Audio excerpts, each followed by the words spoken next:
kunsutsa ngo narakwihebeye ariko nge mba nazumvishe impamvu nibyo nkubwira nzumva nuko nyine ari wa muhamagaro wo kubana na bari abantu sibyo nimba umuntu avuze ati kunsutsu ngomba kumenya kunsutsu bisobanuye iki niba ntanabizi ndareba bamaniga yayandi kunsutsu nibiki ibi bintu impamvu babikora nge ndayizi nibyo abantu bakunze muri iyi minsi suko bari abantu ari uko bakunze ubusambanyi ahubwo abantu bikigiye bakunze ubusambanyi bakunze n'amagambo abaryohera agenda yerekeza ku bintu byerekeranye n'imibonano umuntu akaza avuga ati jewe mfite amabuna jegajega sibyo akayanyeganyiza akagira gutya bakabireba abakristo se babireba akakwereka ibere yakwerekana ibere ugasanga cyarebwe kandi kikarebwa n'abakristo abenshi kandi barangiza bagashyiraho comment zivuga ngo courage hari kuntu usambana n'umuntu n'urugero akagusiga umwuka w'igikundiro cy'ubusambanyi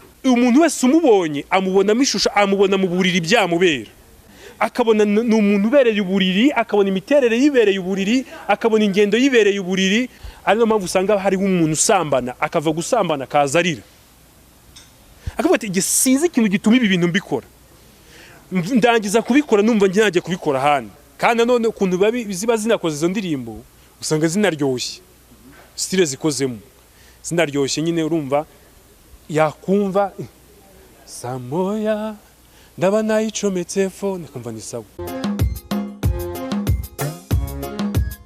nongeye kugusuza kandi gushimira ko wahisemo Isezerano TV we dutangiranye iki kiganiro nibyo agaciro gakomeye cyane kuba wemeye kubana natwe niba uri mushya kandi ubutaha uzagaruka kuko tugutegurira ibiganiro byiza kandi biri mu buryo bw'ijambo ry'Imana nkuko mubibona kuri kamera turi kumwe na Pastor Placide amakuru Placide amakuru ni meza ndashima Imana n'ukuri nuva ameze neza na amahoro pe nubwo muri minsi nahuye n'uburwayi buntunguye buranankanga rwose muri minsi wajya gusatani yateje uburwayi mu bantu ariko Imana irankiza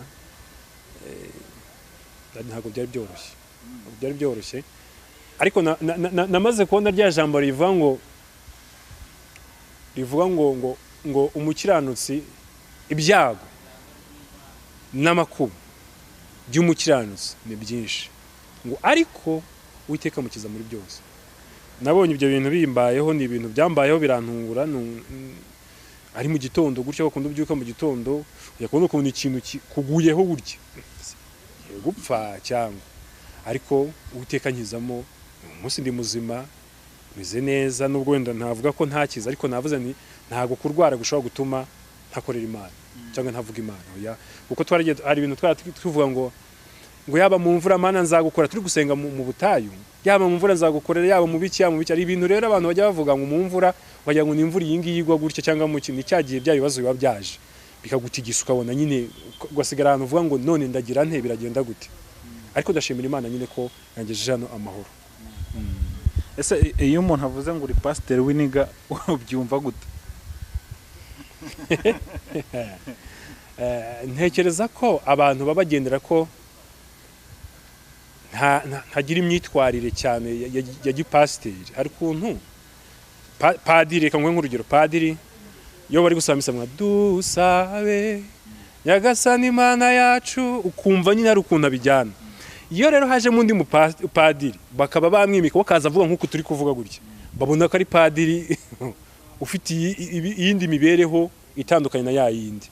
Iyo bavuze ngo no pasiteri w'iniga nukora yuko wenda hari sinkunda kwambara ibintu bya gipasiteri, karuvati, costume, hanigiye nambara n'umupira ngira ngo bwa mbere nzano naje nambaye agapira kuko ariko nasanze gihe ariko Imana ishaka. Namenye ko ariko Imana ishaka, idashaka yuko nyine urabona iyi si twavukiyemo, buri muntu wese yaje ku isi kubw'impamvu. Imana imuzana muri image afite kubw'impamvu, imugira uwo ari we kubw'impamvu. Rero nge numva ubwo buniga, ibyo bita ubuniga, bwa mbere uwabimbaje namwe ni yini ndiniga. Cya mbere ndi umwirabura, cya kabiri wenda gendera ku buhamya bwanjye nabaye hiniga, amaherena narambaraga, narasukaga imisatsi. Y'Imana igukuye aho hantu ntago igubwira ngo ntuzongere kuvuga nk'uwavuye aho hantu, kuko ishingiro ryawe bari aho wavuye. Mose kuba arabaye muri Egiputa nicyo cyatumye ayobora Abisirayeli akabageza ntago ari kubera kujya mu mwuka gusa, oya gushingira ku byo yigiye muri Egiputa kugira ngo abashe kugeza Abisiraheli yabajyanaga. Nanjye rero ishingiro ryanjye niba rishingiye ku byo nabayemo, Imana yafashe ibihindura byiza, singikora ibibi, ariko ngomba kubikora n'ubundi kuko hari abandi bantu bameze nkanjye kandi bakeneye ubutumwa bwiza. None se hari umuntu nigeze kumva avuga ati nigeze kwinjira ahantu kuki bariya pagani bameze kuriya, Kristo abafarisayo ugeze kubaza ngo kuki arya akanywa kandi agasangira n'abanyabyaha, aje avuga ngo ntago naje ku bwanya abakiranutse mwe mwita, ariko n'igihe abatari nabo mwe mwita abakiranutse, ahubwo naziye babandi mwita abanyabyaha. Biragoye rero kugira ngo umuntu uzamusanga ujye kumubwiriza ubutumwa bwiza cyangwa kumuzana cyangwa kugira ngo akwiyumvemo abonye hari itandukanirizo riri hagati yawe nawe. Hari igihe rero bigora babandi bambara kwa kundi kugira ngo ajyeyo, kuko no kwambara ya myenda yimugora, ariko giye kuyambara biranyorohera kandi narangiza nkanakomeza nyine yambaye ngakomeza nkanakizwa. Nuvuga ngo umuntu ashobora gukizwa mu byo yaba arimo byose. Ubwo sinasobanukirwa icyo ushatse. Impamvu mbivuze ashobora kuba ari mu busambanyi, ashobora kuba ari mu bujura, ntabwo wakizwa wiba. Ahubwo urashaka kubaza ngo umuntu ashobora gukizwa uko yaba yambara kose. Yego, niho nagiye kugera. Yego. Kuko burya reka nkwereke, turi mu Rwanda, turi mu isi, ariko buri rugo rwose rugira umuco warwo, urabyemera? Burya na buri muntu wese ubona agenda ku muhanda aba afite umuco we, afite imitekerereze ye, ariko akagira abandi bantu bayihuza. Iyi Imana iguhamagaye rero akenshi iguhamagara kugira ngo ugende ukora umurimo muri babandi muhuje imitekerereze, imyambarire, yumvuga kuko nta limite bababona, nta kintu kibatandukanya wowe nawe. Hari igihe Imana yemera guhamagara umuntu, nanjye costume nayambara nta kibazo, n'ubundi nayambara nta kibazo, ariko ntago ari umwambaro wanjye umwiha. Hari ukuntu wumva umwenda w'urukundo rwawe, oya rwose aba mbeshye. Cyo bikoze nimba mfite akamodoka ngendamo, kuko nta kuntu niyumvisha ukuntu nakwicara kuri moto nambaye costume ku zuba, nabyo ubwabyo birambangamira kuko sinigeze nzambara. Niyambaraga udupira udushati, ariko nyine inoti zihari nagiye nambara, hari imyenda myiza ariko itari costume mu buku ukayijyanamo. Hari umuntu wagutumiye mu rusengero ubona yuko ashaka kwambara costume ukaza yambaye kugira ngo utabere inkomyi, ubutumwa bwiza nyine. Ariko rero hahandi nyine nge numva, hahandi numva yuko ngomba kugenda nambaye yaba n'amatraining nayambara nge nkabwiriza ubutumwa bwiza.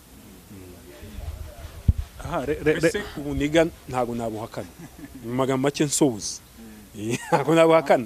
Ikintu kimwe nge ndwana nacyo mu buzima bwanjye, nimba ivuga abantu ntibumve yuko ari ukwishyira hejuru cyangwa ari ubwibone, numva nshaka gukiranuka kuruta kugaragara nk'umukiranutsi.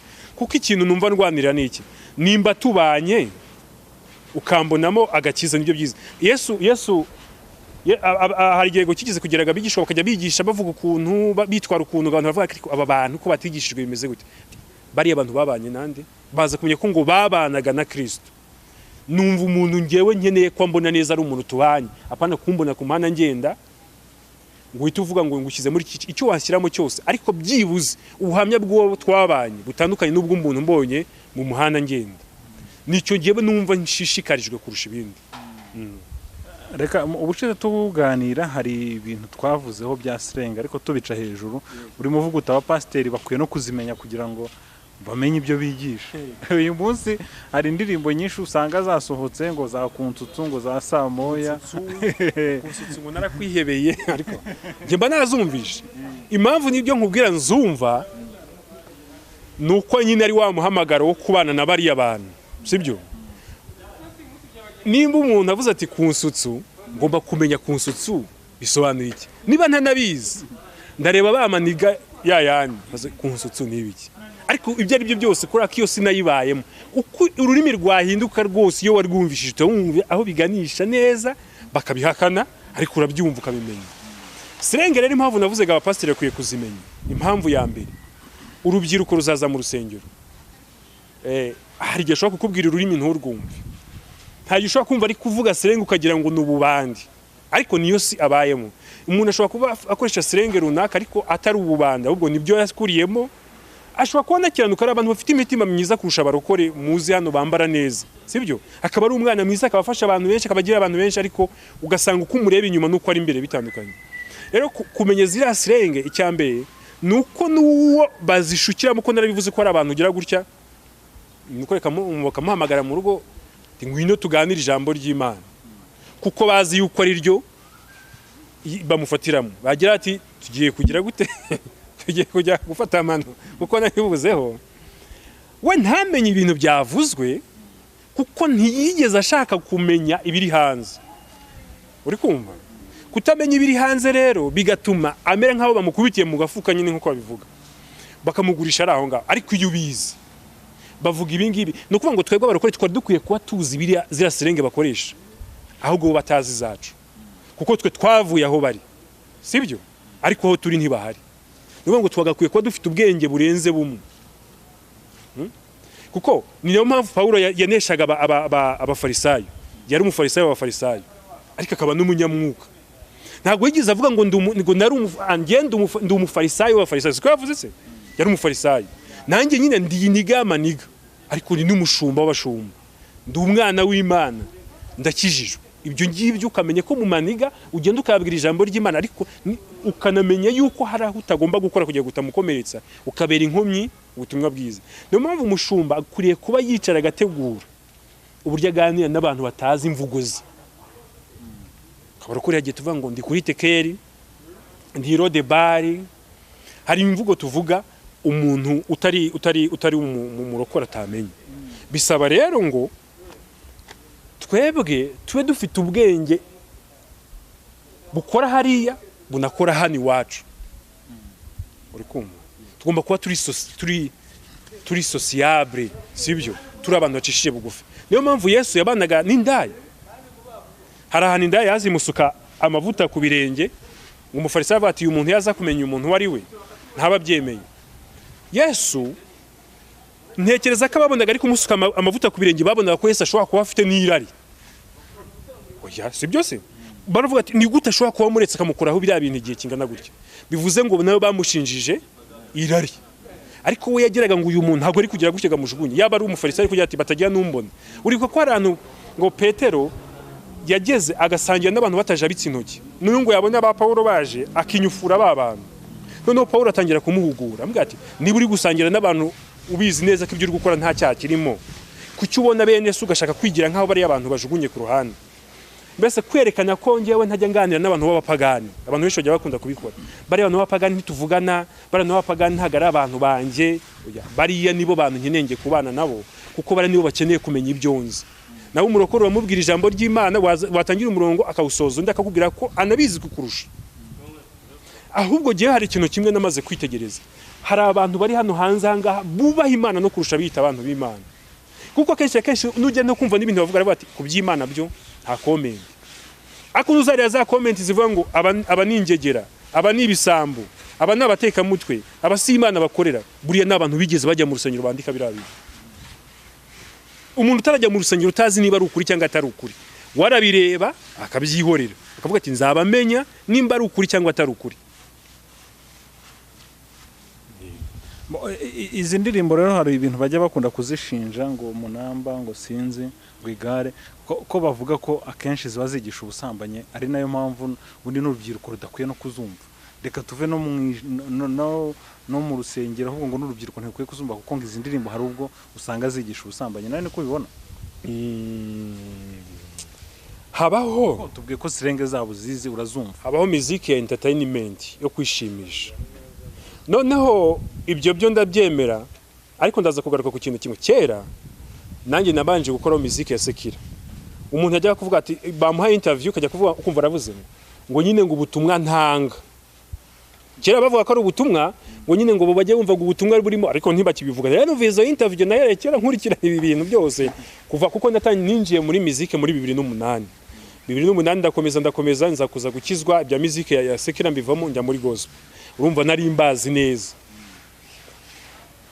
Ibi bintu impamvu babikora ngenda yize nibyo abantu bakunze muri iyi minsi. Suko bari abantu ari uko bakunze ubusambanyi. Ahubwo abantu bikigiye bakunze ubusambanyi. Bakunze n'amagambo abaryohera agenda yerekeza ku bintu byerekeranye n'imibonano. Noneho yakora indirimbo irimo ubutumwa buzima buhugura abantu akabona ntirebwa wenda niba shyize kuri YouTube channel akabona ntagiri burebwe. Sibyo? Yavuga ati saa moya phone ndabanyicometse. bakaza biruka. Yayumvishe hehe kuri radio wenda iciyeho gato agahita ajya kwireba bitewe n'ibintu yumvisha bati buriya clip imeze ite, agahita ajya kwireba. Ibi bintu rero biragenda bigashyira pressure ku muhanzi gukomeza guha abantu ibintu bamusaba. Ntago ari we gihe, ntago ndenganya abahanzi, ahubwo ndarenganya abantu b'iki gihe. Sibyo nakubwiraga, dukora ikiganiro cy'ijambo ry'Imana hano, abantu bakanga kukireba. Umuntu akavuga ati jewe, iyo akakwereka ibere, yakwerekana ibere ugasanga cyarebwe kandi kikarebwa n'abakristo abenshi, kandi barangiza bagashyiraho comment zivuga ngo courage. Wowe bakagushyira comment bavuga ngo uri igisambo, uri inda nini. Ni kuvuga ngo none se uravuga ngo urarenganya uramuhanzi. Je ntago ndenganya barabantu, bamwe na bamwe baranasenga bajya no mu rusengero, ariko hanze anga abantu agakiza baragataye, nabitwa ngo baragafite, akagira ari mu rusengero yasohoka yafunguye YouTube. Hari nibyo nabonaga kujya kubona ukabona umuntu, ndabivuga uko biba bigaragara, simbivuga amazina, ukabona umuntu hepfo nta mwenda yambaye ngo yigisha ngo ibijyanye ngo n'uburyo bubaka urugo, reka mbivuge none, ugasanga icyo kiganiro cyarebe, ariko wazi kwigisha umuntu uko akiranuka ntakirebe. Niyo mpamvu abantu bamwe bashaka gutwika kugira ngo abantu baze barebe. Iyo ubwiriza ijambo ry'Imana urareba ukareba no comment, sibyo? Cyangwa se nushyizeho comment ngo dore bya bindi. Urumva ikibazo dufite. Aba bantu dufite muri iyi minsi ibyo bararikiye, Bibiliya iravuga ngo mu minsi y'imperuka abantu bazigwiriza abigisha bajyanye n'irari ryabo. Abantu b'iki gihe nibo barema ubuhanzi buriho, ntago abahanzi aribo barema ibyo. No kuvuga ngo irari, umuntu aravuga hari utunigeze kubona icyo gihe YouTube yari itaratangira kuboostinga cyane ngo bikomere nk'ubu ngubu, umuntu akandikaho ngo reba ngo ibintu ngo bakoreye ku muhanda, wafungura wasanganitse ngo ariko ngo ubwo kandi yaba ari ijambo ry'Imana ngo ntago ubifunguye, kuko nawe wakwitekerezaho ahubwo utari kuzika ari byo. None uyu munsi rero ntureba nk'ubu ngubu iki kiganiro isondikaho uti Pasteur Placide asambaniye ku muhanda, bahita bagifungura. Ariko uvuze ngo Pasteur Placide avuze ijambo ry'Imana gutya, never, ntago bashaka kubireba, ntabwo bashaka kubyumva. Ariko ni kuvuga ngo ibi bintu biriho ubu munsi, aba bantu bariho ni bwa buhanuzi buri kuzura, kwigwiriza abigisha bajyanye n'irari ryabo. Uyu munsi n'abari kwigisha ijambo ry'Imana bakavuga ko ngo babigisha ibitari byo, nibo babaremye. Nuvuga ngo bakurikije ibyo bashaka. Umuntu we uramuha ijambo ry'Imana akakubwira ati nanjye Imana ndayizi, ndetse agashyiraho comment avuga ko ibintu uri kuvuga atari ukuri, we abizi neza. Umuntu akaza avuga ati jewe mfite amabuna jegajega, sibyo? Akayanyeganyiza akagira gutya, bakabireba. Urumva uyu muntu abakristo se babireba. Erega abakristo Imana bahaye umugisha.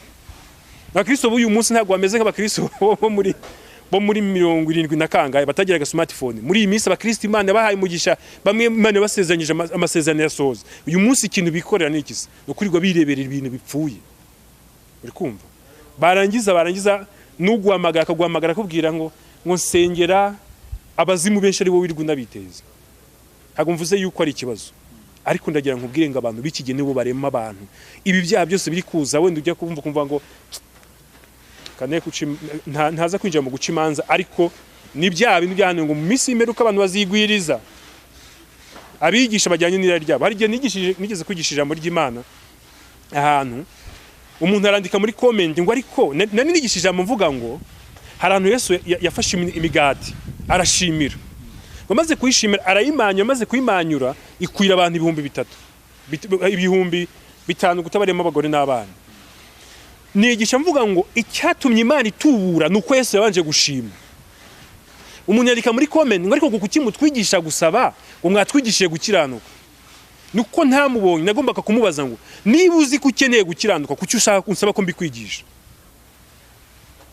Nukuvuga ngo niba uri kunsaba ko nge nkwigisha ibintu ushaka ko nkwigisha, nibyo ushaka kundemamo. Ntago ari iby'Imana yakugeneye. Iby'Imana yakugeneye nibyo nje mvuga, byakire ko ari byo ukeneye uyu munsi, kuko Imana yo ni umubyeyi. Imana ikintu ikora iguha ibintu wowe utibwira ko ukeneye. Urugero nk'abarakore barabizi, hari igihe uvana ugiye gusenga uvuga uti Imana ndashaka kumva ikintu mbwira kuri biriya bintu nibi, agereka kuko ati ngukuyeho urupfu. Wowe wagiye ushaka kikubwira kuri business, ariko se business uzayikora utariho. Nyine abantu muri iyi minsi nibo reka mvuge ngo nibo bari kurema ibyago biri no kubageraho.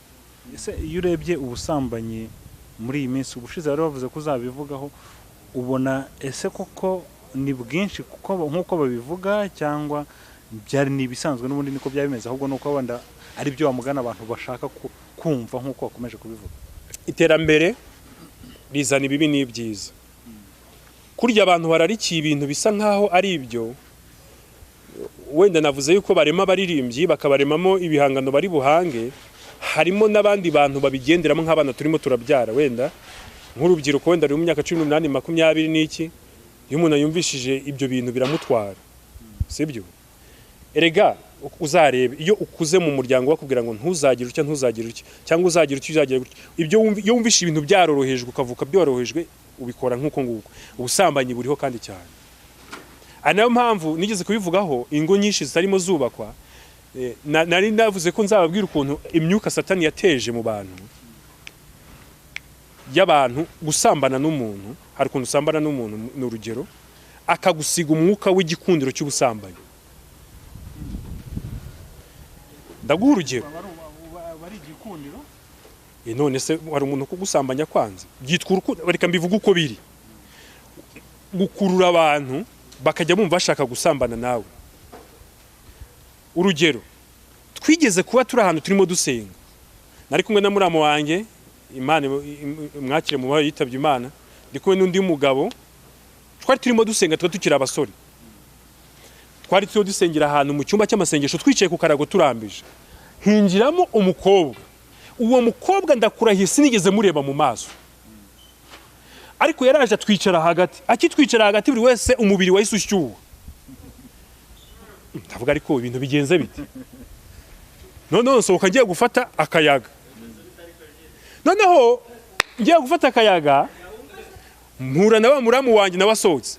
Arambaza, ndamubaza nti se bigenze bite? Ati ndumva ibintu byacitse. Se kubera iki?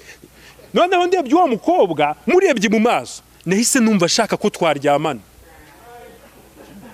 Kandi muri mu masengesho cyane, turi mu mwuka. Noneho ikintu naje kumenya, tugiye mu bihe byo gusenga dusanga ni dayimoni yanduriye nawe mu busambanyi. Kuko abantu iyo bari gusambana hari asambana n'ibindi bintu, n'umuntu uri mwindi myuka uvuye nk'ikuzimu akamwinjizamo ya myuka, yuko umuntu wese uzajya ikizakubwira abo bantu, ntabona umuntu umubwira ngo tubane, abona umuntu umubwira ngo turyame gusa. Umuntu wese umubonye amubonamo ishusho, amubona mu buriri byamubera. Uri kumva?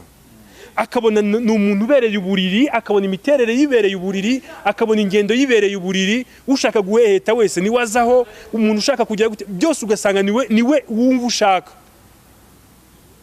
Iyo myuka rero ibaho, iva mu busambanyi, ikagenda yandu. Iyo uryamanye nawe rero, nawe uragenda ugahura n'umukobwa nawe akakubona atyo, n'abandi bagore bakakubona gutyo, bikaba uruhererekane. Ari no mpamvu usanga hariho umuntu usambana, akava gusambana akaza arira, akavuga ati nge sinzi ikintu gituma ibi bintu mbikora, ndangiza kubikora numva nge najye kubikora hano. Kubera iki? Ni ikintu cyamaze kugera muri we, ni umwuka wagiye muri we, umubibamo indi mbuto yawe yo kumva iryo rari rimuhoramo iteka ryose. Ibyo rero birakomeza bikagenda bigakurikirana abantu. Ikindi cya kabiri, kubyerekana n'ubusambanyi, wenda kugira ngo mbivugeho bisobanura, gusambana n'abantu benshi ukiri muto, gusambana n'abasore 20 cyangwa abakobwa 20, wamara kubaka urugo, kuko hari ibyiza bya umuntu mwaryamanye. Bibiliya ivuga ngo kuko umuntu usambanye na maraya ababaye umubiri umwe na maraya. Ijambo ry'Imana paravuga ngo yemwe se ngo nose ko mwari ingingo za Kristo. Urumva? Ngo noneho mugiye kwemera muhinduka ingingo za maraya. Mbese muri magama make noneho kumurokore we mbiye, umurokore wasambanye ni nko gufata Kristo ukamukoresha icyaha cy'ubusambanyi ku mbaraga. Kuko turi umubiri wa Kristo, turi ingingo ze. Noneho niba turi ingingo za Kristo, niba ngewe ngiye kwinjira mu bihe by'ubusambanyi, ni nko gufata ikera, mbese ni nko gucumuza Yesu.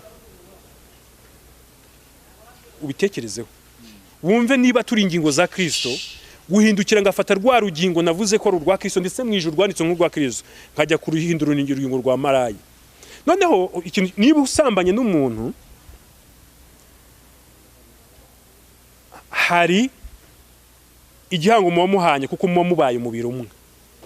na Bibiliya avuga ngo kuko umuntu azasiga sinagenda ngo bagende babane ngo babe umubiri umwe, ntago ari ikibazo cyo kubana ko kwicarana cyangwa kuryamana. Icyo umaze gukora cya gikorwa cyo kuryamana, umuntu mubaye umwe, mwaba mwarasezeranye mwaba mutarasezeranye. Noneho reba kuba ufite abantu 20 muri umwe, noneho ufashe umuntu umwe mugiye kubana. Iyo mubanye rero hari igihe kigera muri babandi 19 bakajya barikarama bavuga ati kanaka, wakajya yibuka ibyiza bya mbere. Imana akavuga ati ntureba ko abagore bibo bari gutaka, dore ko abagabo bari gutaka. Nibwo urwarugo rutangira kuzamo ibintu by'ibibazo, umuntu akibaza ibibazo birimo birazamo ari imivumo ituruka ku bantu wasize bitwa abagore. Uburutwa n'abayisilamu ubarongora bose akabatwara.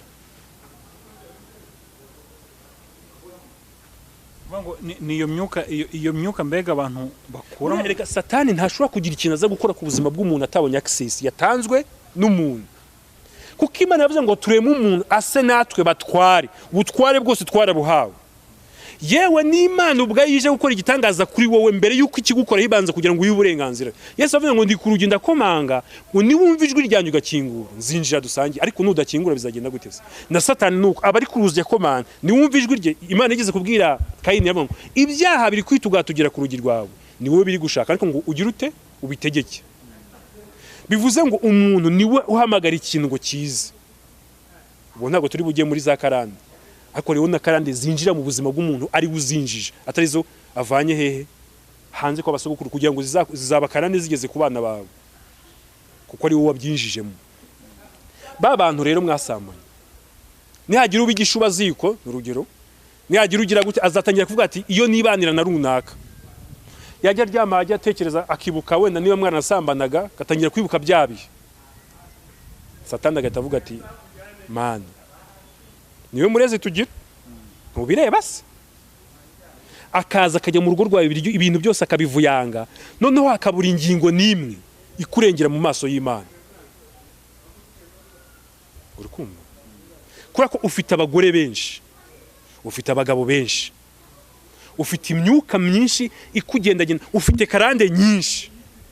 Kuko niba mbaye umuntu umwe n'uriya nura tukaba umwe, burya umugabo n'umugore burya baba barahuje karande, niyo mpamvu bagomba kurwana urugamba kimwe.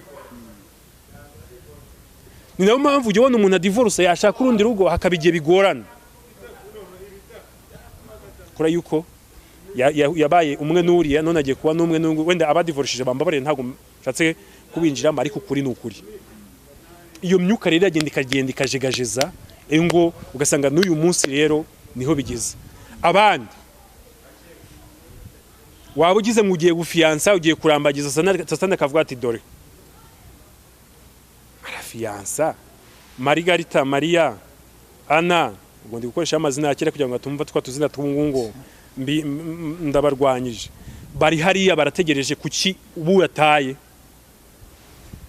Hariho abasore biha abakobwa bakabiraramo, bakajya birirwa baba winjiza 5 basohoka, binjiza 5 basohoka, binjiza 5, ngo yibikiye agakobwa hariya ngazashaka. Nawe ntago muzabana. Harabo nzi basambana akazana 3. Byari umuntu nzi bajya gusambana, ariko n'umugabo mukuru akazana abakobwa 3, bamwe 2 bakicara muri saro, ariko ari ndayi akagenda agafatiraho asohoka. Uwo muntu byonyine aba yarangiritse. Reka tugarike mu buzima busanzwe, noneho yo wishize mu bintu by'ubusambanyi nk'ibyo ngibyo, noneho iyindi ngaruka, amafaranga yawe yose wagiye udatanga y'Icyacumi, udatangiraho Imana, udafasha, ukajya ujya kuyatanga kwa marayi, ibitambo stili kuzimu, nibo babona ku ifaranga ryawe bwa mbere. Inyatsi zaza ngo bakozi b'Imana mu dusengera, inyatsi yaraje baragusengera, amafaranga yawe uyabonye bwa mbere uyatura ikuzimu, ujya kugura indaya. Urukumva ibibazo biri mu bantu. Ibyo byose rero nibyo bintu bigenda bigatwara abantu, ugasanga abantu ngo bari mu ngaruka ngo zimwe na zimwe batazi. Kera bavuga ngo ngende ndya abana ngacira inkweto, ngo ndya abana ngacira inkweto. Urabarya ariko umunsi umwe numara gusaza nabo bazakurya. Urarya abana babandi nabo niba mara gukura bawe bazabarya. Kandi buri ikibazo kiba gihari rero utazi. Umuntu wakoze ibyo bintu, iyo habonetse akantu kagaragara nka ahora hahamutse, kuko abazi imikorere yiwe. Kandi ikindi ngaruka noneho ngaruka ku bantu bakuru, bafata utwana tw'imyaka 18 20 usanga afite 50 mirongo ingahe. Umwana ungana n'umwana we karangije segondera kakagenda akagukubita inote kajyamo hariya. Imana irakurindira.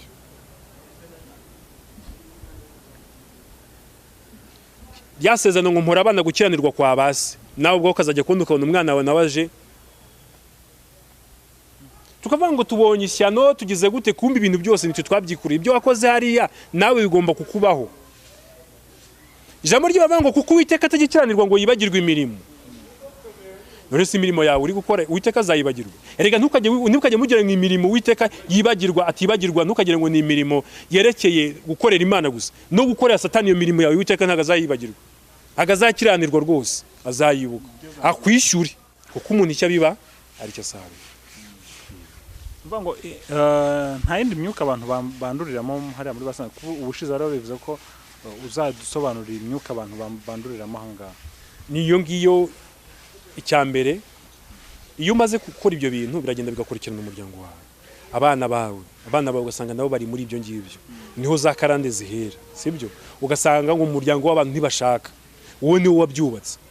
Hari ababyubatse ku umuryango w'abantu barunaka badashaka kuri uyu munsi wa none. Umuntu akajya hangaha byandi byo kujya gukazanura kugira gute, urumva? Ugasanga iyo myuka igiye mu mitekerereze y'abantu. Erega kenshi ibintu nk'ibyo ngibyo ni ibintu nigeze kuba ndi gusenga ndimo njya ku rusengero ngiye kwigisha ku bintu bya karande. Imana irambwira ngo mbere yuko umuntu yinjirwamo na karande ijya muri we ibanza gufata mu mitekerereze. Kenshi nunareba abantu bitwa ko basenya ingo, usanga ari ibintu bavuga ngo ntidukunda twebwe agasuzuguro, ari nk'abakobwa ngo twebwe ng'abana bo mu bantu ze ngo ntibajye batumenyera. Ugasanga ni beza ariko bose bibera kwa ba nyina, ngo ntago bajye batumenyera. Deliverance ya mbere irabanza ikaba mu buryo Imana yanze gakora mu buryo bw'imitekerereze. Kuko ikintu cyose utatekereje ngo ugishyire mu mutima n'ubundi ntiwanagikora. Nta muntu ujya gusambana yijyanye ngo wumve ngo uragiye ngo ikintu kiragukurikira kujyana. Ni imyanzuro ufata kuvuga ngo ngiye kubikora. Iyo myumvire rero ari uruherekane rw'imyumvire mibi abantu bahuza. Satani agenda agashuka bwabo bakabikora. Harimo ibintu byinshi cyane. Nk'ubwo icyo nakubwiye, umwuka wa mbere iyo ufashe amafaranga ukayagura indaya cyangwa ukayahunga umukobwa muhongeye gushaka kugira ngo muryamane. First of icyo ngicyo ni igitambo utanze kuri Satani. Niba wamuhaye igitambo cy'amafaranga yawe, niho handi usanga umuntu akoze imyaka 20 kandi akura amafaranga menshi, ugasanga ntanze agira, sibyo? Nta terambere agira. Naho ukajya yibaza ngo nuki kintu cyatumye nkorera amafaranga ariko kugeza uyu munsi nkaba nta kintu ngira. Nuko amafaranga yawe azwi kuzimu, kandi kuzimu nta rukundo bagira. Ikuzimu batanga ibicucu by'ibintu, nabyo yumva ngo bagenda bakaba amafaranga baguha igicucu cy'igisa n'ubutunzi ariko atari bwo. Iyo wahaye utunzi bwawe rero babwinjiramo. Satani yuma access mu bintu bya araza akabibyinagiramo mpaka. Hari abantu baba baranyuze muri izo nzira ariko batarakizwa, ariko igihe kikajya agafata umwanzuro kuko agakizwa akijijwe. Ko ashobora kuba yari yaranduye iriya myuka, icyo gihe akora iki? Sira myuka ishobora kumuvaho noneho. Erega mbere na mbere n'ukwemera. Ikintu cyica abantu no kutemera yuko ibyo bintu we byamubaho. Abantu ahantu turi baba bakozi b'Imana babiki aricara kumva yuko udakwiye kumuvugaho ko we afite ikibazo. Ariko umuntu wamaze kumenya yuko afite ikibazo no kugikira aragikira, kuko amenya uburyo ahangana nabyo. Ibyo ngiye barindi etape yo kumenya ngo ndi umuntu ufite ikibazo iki n'iki ngiki narabibonye. Niba naramaze kubibona rero ngomba gushakisha inzira zose zacamo, nibwo atangira kumva uburyo deliverance zikorwa, nibwo atangira kumva uburyo agomba gusenga, nibwo atangira kumva yuko agomba gusenga byimbitse. Ari abantu b'abanebwe badakunda gusenga, agashaka ko Imana urabizi, agashaka ko Imana imukorera ibintu watekereza ariko atafatiye umwanya wo gusenga. Nkuko mukora ibyaha mushishikaye, abari no kumuzajya munasenga mushishikaye. Umuntu ajya gukora icyaha agatega kavanga akajya gusambana, akajyana umuntu akamuvana akamujyana Dubai, ariko kumubwira ngo najye Dubai agiye kure umuntu w'Imana basenge ni ikibazo. Nabateka mutwe ngagiye guhura nabo. Uwo basambana si umuteka mutwe, kandi banasambanya mukubita miliyoni yo gutega, aranamugurira ibintu, aramushopingira. Ubwo ari gushopingira he? Ikuzimu. Kuko ibintu ari ikintu ibintu arimo araramya. Bibiliya avuga ngo urumva kuryamana ko bashakanye kubahwe nukwera, ariko iyo kwamaze gukorwa kutarashakanye guhinduka ukwanduye. kandi ikintu cyose cyanduye kizanwa na Satani. Igihe cyose uri gukorera mu bintu byose uri gukorera Imana uhabwa umugisha n'Imana. Igihe cyose uri gukora ikintu usubira inyuma gutya ugenda umugisha wawe usubira inyuma, kandi Satani cyakora yego yazanye kwica no kwiba no kurimbura. Arakwishe bwa mbere mu mwuka, akwibye ubutunzi bwawe, ikizakurikiraho nyuma yaho nudakizwa uzarimbuka. Niyo gahunda ye niyimuzanye, niyo yamuzanye ku isi kuva kera kugeza n'uyu munsi. Nubwo mukomeza abantu batera imbere bibohora bavuga ngo turi mu minsi yo kwibohora, turi mu minsi y'umunezero, nta kibazo, ibintu byagenze neza, turi mu buntu, ariko ni yandi kereka isi nivaho hakaza indi, ariko amabwiriza ni yayandi. Umwanzi aracyari wa wundi n'umukiza aracyari wa wundi. Niba umuntu akomeje atanga aya mafaranga Dubai yaguze umukobwa yamujyanye, yagiye amugura imodoka, yagize, ariko ngo ugura umukozi w'Imana imodoka aba ari ikigoryi. Komenti z'abantu barwanya ibyo bintu ni benshi, ariko sindumva umuntu uri kuvuga ati biriya bintu byazira modoka zigurirwa zijya muri bari abakobwa, umukobwa ni mwiza, afite abantu ngo bitwa ngo nabashoramari. Ushanga uriya mukobwa ngafite abashoramari, shanga uriya ngo bafite ngo abantu bamushoramo imari, bikaba ari ibintu abantu bavuga nk'aho ari ibintu bisanzwe, sibyo? Ariko abantu bose uzagira ibihezo ryabo. Ikindi cya kabiri, umuntu winjiye mu busambanyi bukamubamo bwinshi, bumwinjizamo n'umwuka wo kwiyahura.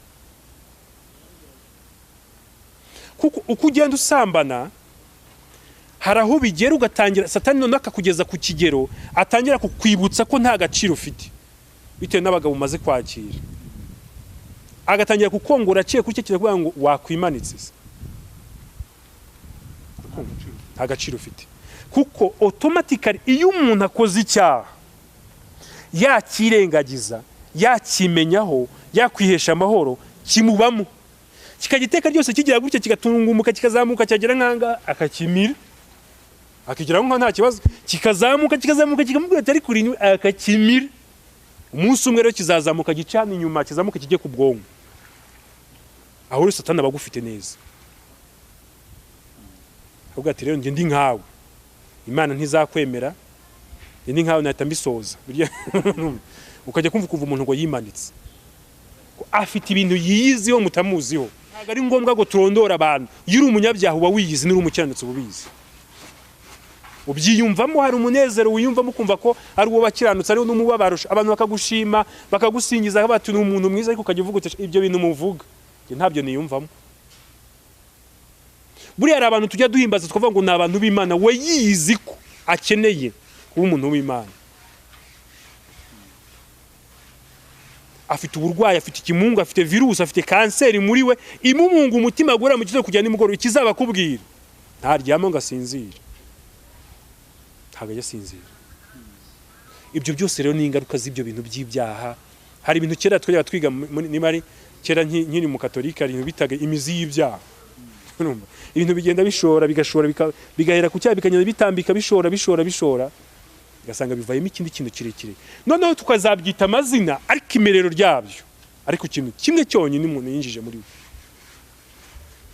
Umukobwa wagiye mu basore agasambana, ataha atacyubaha se, abona ari umugabo nk'abandi. Urumva ngewe ariko muze ibyo bintu buri kumbwa, umukobwa watangiye kwinjira muri biriya bintu, umugore watinyuma umugabo azana isahani y'ibiryo kayiteronka, naho mbona utaniye n'abandi, nese ibindi nabonye ko ari kimwe nawe, nta gashya nkubonamo. Ibyo byose ni ingaruka z'ibintu abantu baba barinjije muri bo. Kandi ibyo byose nawe hari igihe yicara, buriya ntihakagire umuntu mubi ibintu bibi byose akora, hari igihe yicara kumva ari bibi nibyo, ariko kubyiyaka bikaba ikibazo, kuko uwamurwanyaga mbere yamurwanyaga ari hanze ashaka kumwinjiramo, ariko none yamugezemo.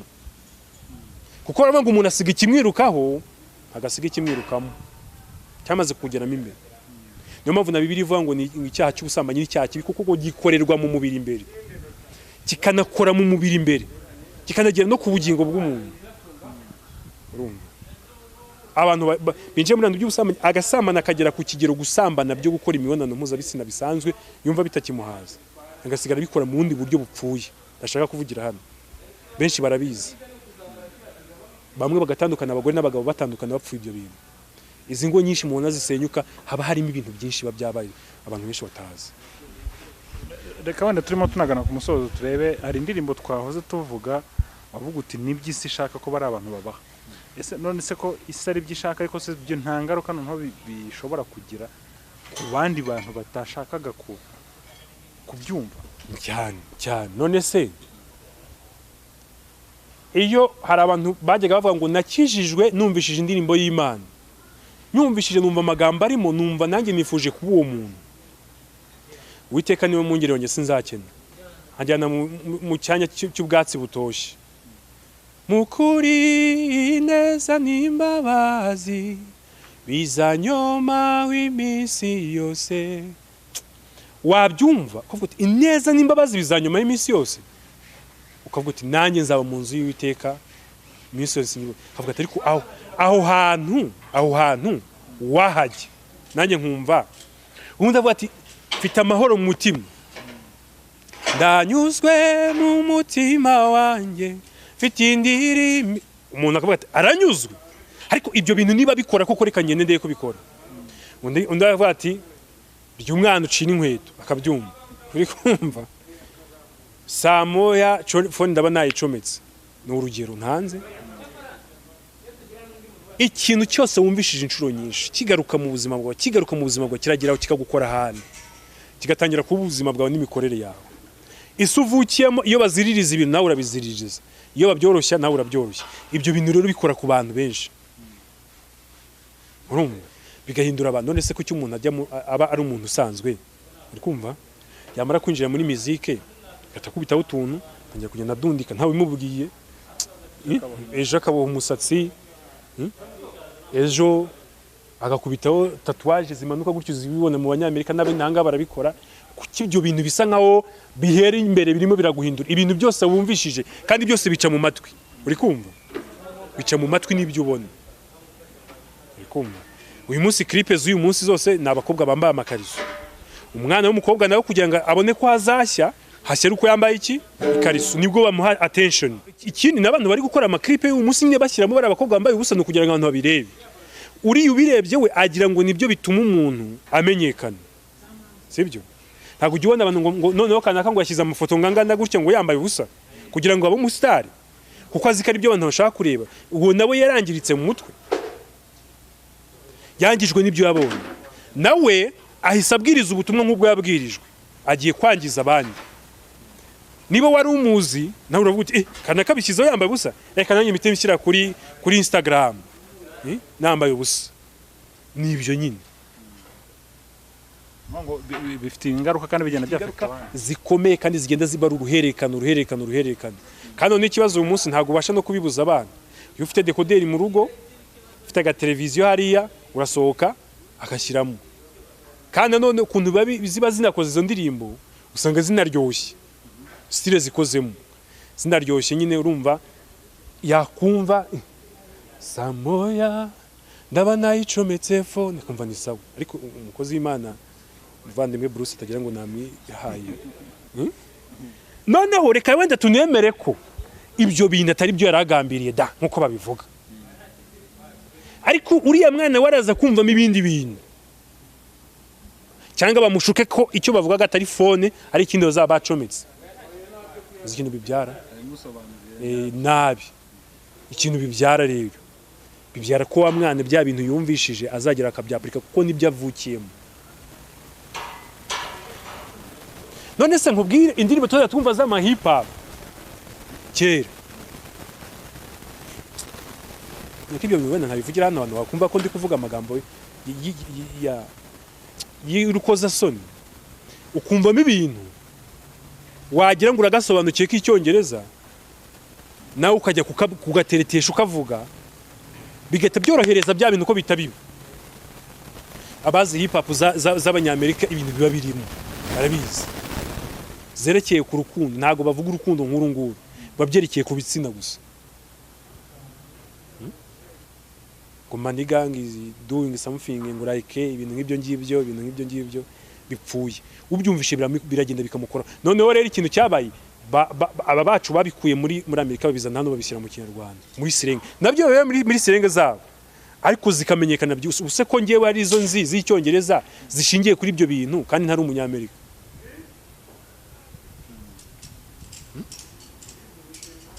umunsi umwe zaza ariko mbikubwiye neza mbyerura wenda abantu babishaka babishyire muri comment zazimbi babwire neza ukuntu bimeze niyo mpamvu nyine nkubwira ngo kuba warabaye hari ahantu biragufasha kugira ngo umenye ibyo ari byo kandi ubone n'icyo bivugaho. Pastor reka tugushimire ko wemeye kuza kutuganiriza kandi ntekereza ko ibintu biba tubwiye haba harimo n'inyigisho oya nizo gusa ahubwo nizo mbashaka kuko nese ikintu naba ndi guta umwanya wo kuvuga ibi bintu n'iki no kugira ngo abantu bafunguke amaso barebe so kugira ngo batangire kuvuga ngo Pasteur Placide birayi ntari kuvuga abantu bigize abacamanza barashaka ko tuvuga bya bindi bumvise ariko niba warabyumvishije waramaze nuko gumana ibyo umva nibi ngibi kuko nabyo hari umunsi Imana izakubaza ngo ntiyabivuze ntiwabyumvise erega turi ahangaha tuba twaje kugumuhamagara w'Uwiteka ntago jewe ndi buva ahangaha ngo ngende nuko gusa mba naje kuvuga icyo Imana yashyize ku mutima wanjye kuvuga iyo wabyumvishije rero bimwe mu bizagucira urubanza birimo reka tugushimire kandi nshimire n'abari badukukiye ku Isezerano TV ariko hari uwakwifuza wenda kukuvugisha mu gikari akabona gute ubundi tugasoza yego wambona kuri 078 gatatu 37 62 33 078 gatatu 67 62 63 iyo ngiyo iri no kuri WhatsApp ushobora kumbona kuri YouTube channel yanjye ni Pasteur Placide official ushobora kumbona kuri Instagram ni Pasteur Placide ushobora no kumbona kuri Facebook ni Yumvioze Placide urumva mba nazitanze ku mugani wawe zose rwose aho hose wambona kandi mba active turagushimiye